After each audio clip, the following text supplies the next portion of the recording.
राष्ट्रपिता महात्मा गांधी ने कहा था कि एक देश की सभ्यता और संस्कृति वहां रहने वाले लोगों के दिल और आत्मा में निवास करती है। हमारा देश भारत धर्म, भक्ति, अध्यात्म और साधना का देश है, जहां प्राचीन काल से ही पूजा स्थलों का एक विशेष महत्व रहा है। 21वीं सदी के भारत में भी लोगों की आत्मा में पूजा स्थलों को लेकर आज भी वही भावना मौजूद है।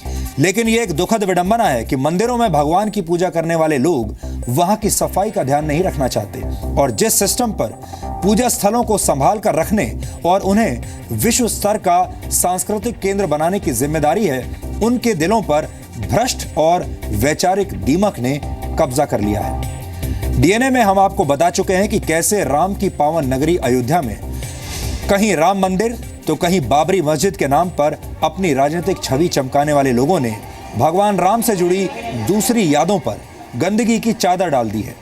ऐसे लोगों के एजेंडे में राम जन्मभूमि या बाबरी मस्जिद का विवाद तो पहले स्थान पर है, लेकिन किसी को घुट घुट कर दम तोड़ती उन ऐतिहासिक धरोहरों की फिक्र नहीं है जो भारत के धार्मिक महत्व की सबसे बड़ी निशानियां हैं। अयोध्या से हमारी ग्राउंड रिपोर्टिंग की मूल भावना को समझाने के लिए मैंने आपसे एक एक्स्ट्रा विचार भी शेयर किया था, जिसके तहत मैंने आपको जानकारी दी थी कि कैसे भगवान राम की रणभूमि श्रीलंका में उनकी यादों को आज भी सहेज कर रखा गया है। श्रीलंका की सफलता के पीछे एक स्वच्छ विचार और संस्कृति को बचाने की अच्छी नीयत है।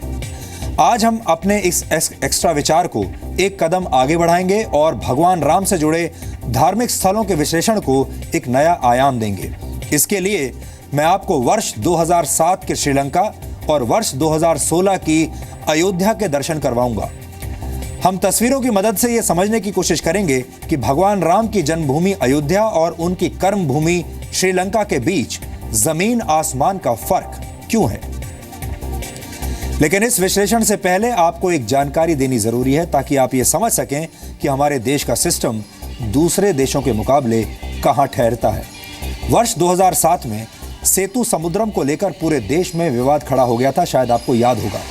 उस वक्त ये मामला सुप्रीम कोर्ट में था और तब तत्कालीन यूपीए सरकार ने इस मामले में एक हलफनामा दाखिल किया था। इस हलफनामे में कहा गया था कि राम सिर्फ एक कल्पना है। इसके बाद करोड़ों लोगों की भावना का ख्याल रखते हुए वर्ष 2007 में जी न्यूज की टीम ने श्रीलंका जाने का फैसला किया। श्रीलंका पहुंचकर रामायण से जुड़ी जो धार्मिक निशानियां और स्थान हमें मिले, उन्होंने न सिर्फ पूरे देश को हैरान कर दिया बल्कि भगवान राम को एक कल्पना कहने वाली तत्कालीन यूपीए सरकार को भी अपने कदम वापस खींचने पड़े। लेकिन सबसे खास बात यह थी कि जी न्यूज पर खबर दिखाए जाने के बाद श्रीलंका सरकार के पर्यटन मंत्रालय के सचिव अपनी पूरी टीम के साथ दिल्ली पहुंचे थे और उन्होंने श्रीलंका में रामायण से जुड़ी जगहों की एक सीडी जारी की थी। यानी वहां की सरकार ने बाकायदा एक सीडी बनाई और उसे भारत में जारी किया।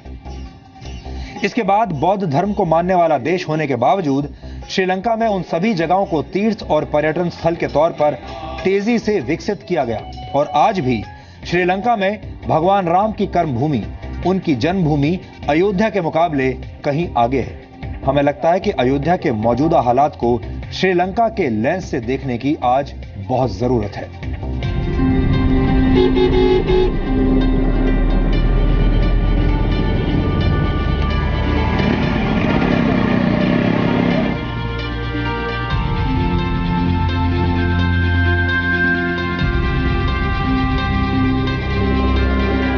हरिद्वार में हर की पैड़ी की तर्ज पर अयोध्या में राम की पैड़ी बनाने की कवायद कई साल पहले शुरू की गई, लेकिन उसका नतीजा अब आपके सामने है। और जरा तुलना कीजिए, एक हरिद्वार में हर की पैड़ी है और अयोध्या में राम की पैड़ी है। ये भगवान राम की जन्मभूमि है, जहां दूषित विचारों वाला कचरा फैल चुका है।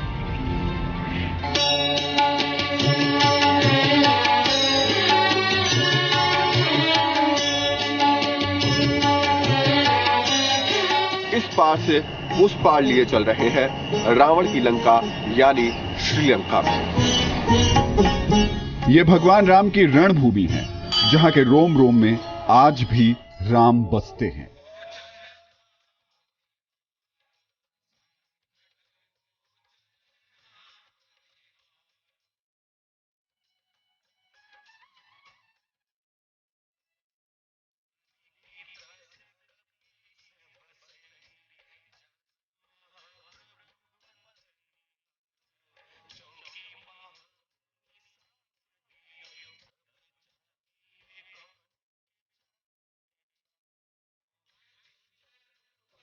श्रीलंका में रामायण से जुड़ी सबसे खास जगह पर मौजूद हैं, जिसे सीता अलिया कहते हैं। लोग इसे अशोक वाटिका के नाम से भी जानते हैं। यहीं पर सीता माता को रखा गया था।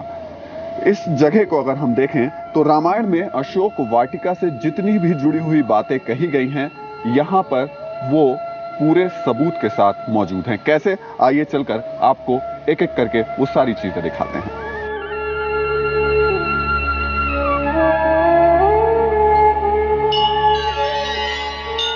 वर्ष 2007 में श्रीलंका के नोरोलिया में अशोक वाटिका में बना ये मंदिर बहुत छोटा सा था।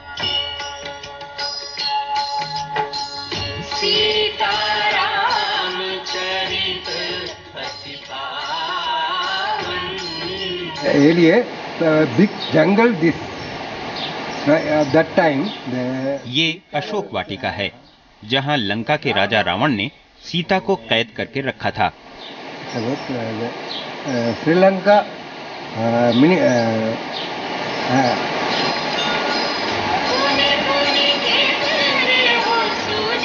कोई इस पावन मिट्टी को भी नहीं जानता था। अशोक वाटिका के ठीक नीचे बहती है ये नदी।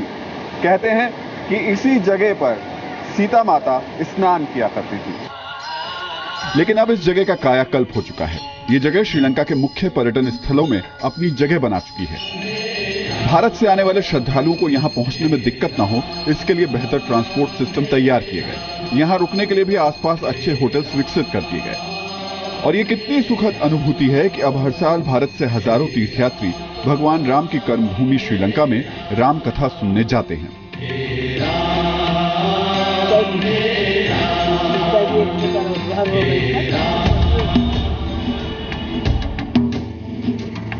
लेकिन ये कितने अफसोस की बात है कि रावण की लंका में तो अशोक वाटिका सज गई, लेकिन वर्ष 2010 में अयोध्या की जो बदहाली हमने दिखाई, उसमें आज तक कोई अंतर नहीं आया।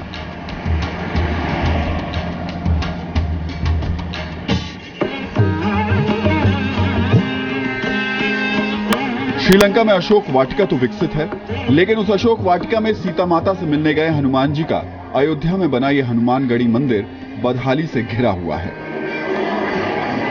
अयोध्या की दशा को देखते हैं। यहाँ पैसा आता है, विषय बहुत बाकी लोग खा लेते हैं, कोई यहाँ के कोई उत्थान करने वाले नहीं रहते हैं।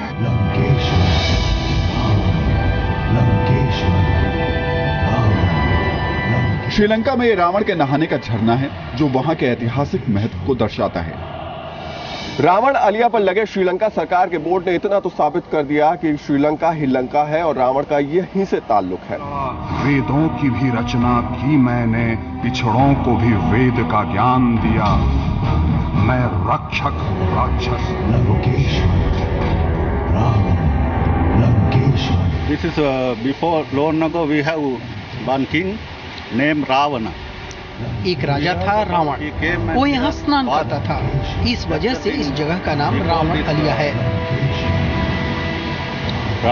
Single is called Ravanalla, that means Ravana waterfall. ये जगह पहले सिर्फ एक पिकनिक स्पॉट की तरह थी, लेकिन अब श्रीलंका सरकार ने भारतीय तीर्थयात्रियों के लिए इसे भी अपने तीर्थ पर्यटन में जगह देकर इसे पहले से ज्यादा साफ और खूबसूरत बना दिया है।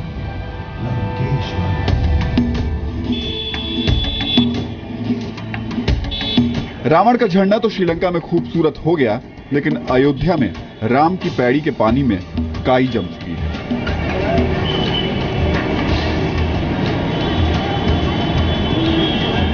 यानी जिस राम की पैड़ी को राम नाम की डुबकी लगाने के लिए बनाया गया था, उसमें इंसान तो दूर, जानवर भी जाना पसंद नहीं करता।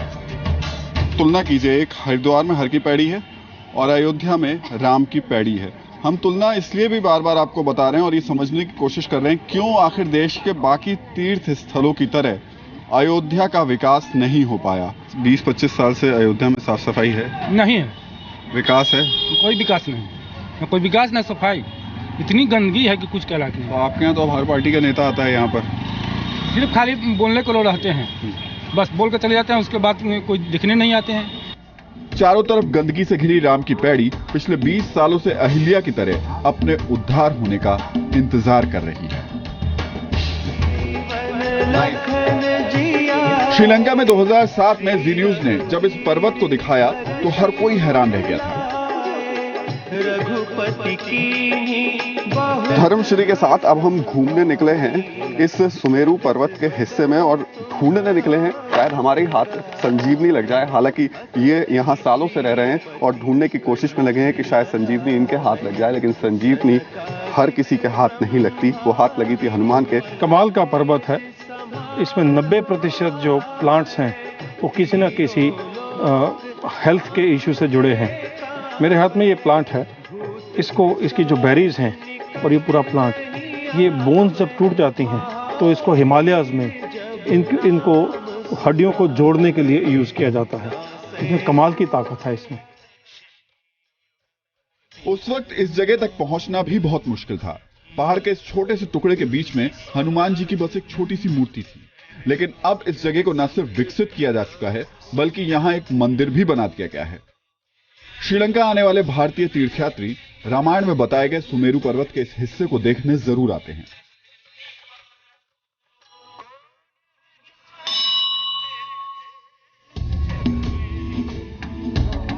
लेकिन अफसोस की बात यह है कि एक तरफ सुमेरु पर्वत का वो छोटा सा टुकड़ा श्रीलंका सरकार की आंखों का तारा है और दूसरी तरफ अयोध्या के मणि पर्वत की बदहाली पर किसी की नजर ही नहीं पड़ती। आज हजारों साल पुरानी ये धरोहर अपने अस्तित्व की लड़ाई लड़ रही है। डीएम साहब ने तो ये लिख दिया है, इस पे यहां से दिख रहा है हमको कि मंदिर में ज्यादा भीड़ हो जाए तो ध्यान से करना, पीछे हट जाना वरना गिर भी सकता है। श्रीलंका ने इस जगह को सीता माता की अग्नि परीक्षा की जगह के तौर पर पहचान दी है।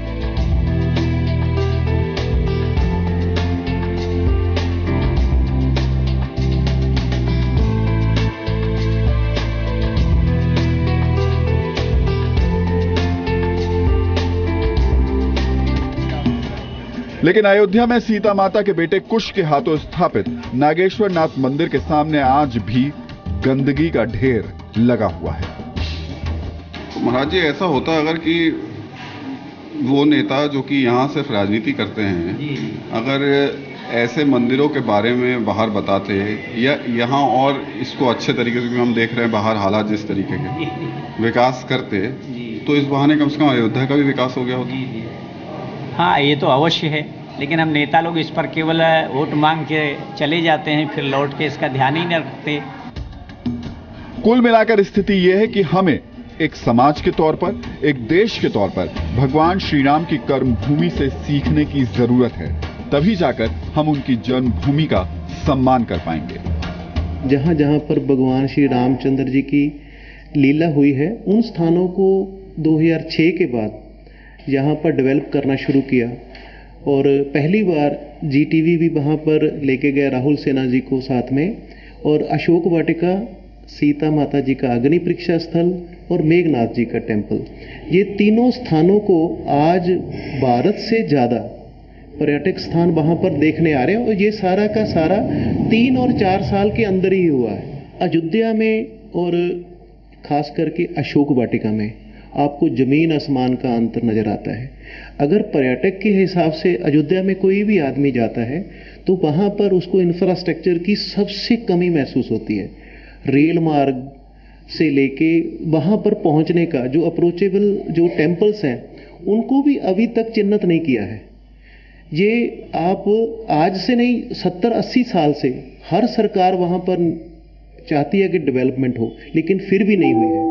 और ये जो लंका के अंदर में और अयोध्या के अंदर में भारी अंतर है कि सरकार का जो निजी इंटरेस्ट है, पर्सनल इंटरेस्ट है सबसे बड़ा, और लोगों का अवेयरनेस, और जो उसके बाद में सबसे ज़्यादा ज़रूरत है इंफ्रास्ट्रक्चर की, वो इतना जल्दी 6 और 7 साल के अंदर में लंका ने डेवलप किया है, वो अद्भुत उदाहरण है। जी न्यूज पर श्रीलंका की इन जगहों को दिखाने के बाद श्रीलंका सरकार ने रामायण रिसर्च कमेटी बनाकर पूरे श्रीलंका में रामायण से जुड़ी जगहों को न सिर्फ ढूंढा बल्कि उन्हें विकसित करने की मुहिम भी तेज कर दी।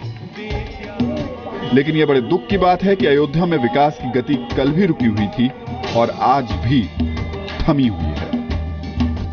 कैमरामैन गोपाल के साथ राहुल सिन्हा, जी मीडिया। भारत में हर धर्म के लोगों की आराधना के लिए धार्मिक स्थल मौजूद हैं। लेकिन उनके रखरखाव की जिम्मेदारी जिन लोगों का नैतिक और सामाजिक कर्तव्य है, वो अपने कर्म के साथ न्याय नहीं करते। अलग अलग राज्यों की सरकारें भी धार्मिक स्थलों के रखरखाव को लेकर भेदभाव करती हैं। ज्यादातर जगहों पर ऐसे मंदिरों की देखरेख की जिम्मेदारी स्थानीय निवासी करते हैं, जिन्हें इस बात की जानकारी नहीं होती कि ऐसे धार्मिक स्थलों को किस तरह सहेज कर रखना है। कई स्थान ऐसे भी हैं जहां वर्षों तक धार्मिक स्थलों की सफाई नहीं की जाती। देश में कई मंदिर आज भी ऐसे हैं जिनका इतिहास लिखित तौर पर मौजूद नहीं है। कई जगहों पर ऐसा भी देखने को मिला है कि मंदिरों के पुजारी अपनी बदौलत धार्मिक स्थल को चलाने पर विवश हैं। 300 से 1000 साल पुराने धार्मिक स्थलों की समय पर मरम्मत नहीं की जाती है। उन्हें सिर्फ इस लायक बना दिया जाता है कि वो किसी तरह चालू अवस्था में बने रहें। भारत में ऐतिहासिक धरोहरों को सुरक्षित रखने की जिम्मेदारी अलग अलग राज्यों में मौजूद आर्कियोलॉजिकल सर्वे ऑफ इंडिया यानी ASI के अधिकारियों की होती है, लेकिन ज्यादा जगहों पर यह देखा जाता है कि राज्य के आर्कियोलॉजिकल डिपार्टमेंट्स और लोकल एडमिनिस्ट्रेशन के बीच तालमेल की बेहद कमी होती है। ऐसे मामले भी सामने आए हैं जब लोकल एडमिनिस्ट्रेशन ने ASI पर पहल न करने के आरोप लगा दिए। इसके अलावा पैसों की कमी और स्टाफ की कमी और लोगों के बीच जागरूकता का अभाव भी एक बहुत बड़ी समस्या है। बेंगलुरु के national institute of advanced studies के एक प्रोफेसर S. सेत्तार के मुताबिक हमारे देश में ऐतिहासिक महत्व की इमारतों से जुड़ी प्रिजर्वेशन पॉलिसी यानी संरक्षण करने की नीति आउटडेटेड हो चुकी है। ऐतिहासिक धरोहरों को संभाल कर रखने के लिए भारत में आर्थिक रूप से सक्षम कोई मॉडल उपलब्ध नहीं है। अगर हम यूरोप की बात करें तो वहां के ज्यादातर शहरों की कला और सभ्यता से जुड़ी ऐतिहासिक चीजें और धरोहर वास्तुकला संरक्षण के तहत संभाल कर रखी गई हैं। यहाँ पेरिस के म्यूजी d'Orsay और बर्लिन के म्यूजियम फर गिगनवॉर्ट का उदाहरण देना जरूरी है। ये दोनों ही दुनिया की बेहतरीन आर्ट म्यूजियम्स में शामिल हैं। आपको ये जानकर हैरानी होगी कि ये दोनों ही जगहें पहले रेलवे स्टेशन हुआ करती थीं और इन्हें बाद में संरक्षित किया गया ताकि इनके ऐतिहासिक महत्व को सहेज कर रखा जा सके। जबकि हमारे देश में ऐसा कोई उदाहरण देखने को नहीं मिलता जिसमें किसी इंडस्ट्रियल फैसिलिटी को रीडिजाइन करके या तो म्यूजियम बनाया जा सके या फिर उसे एक घर की शक्ल दी जाए। हमारे देश में अक्सर ऐसी ऐतिहासिक जगहों को पहले नष्ट किया जाता है और फिर एक नई इमारत बनाई जाती है।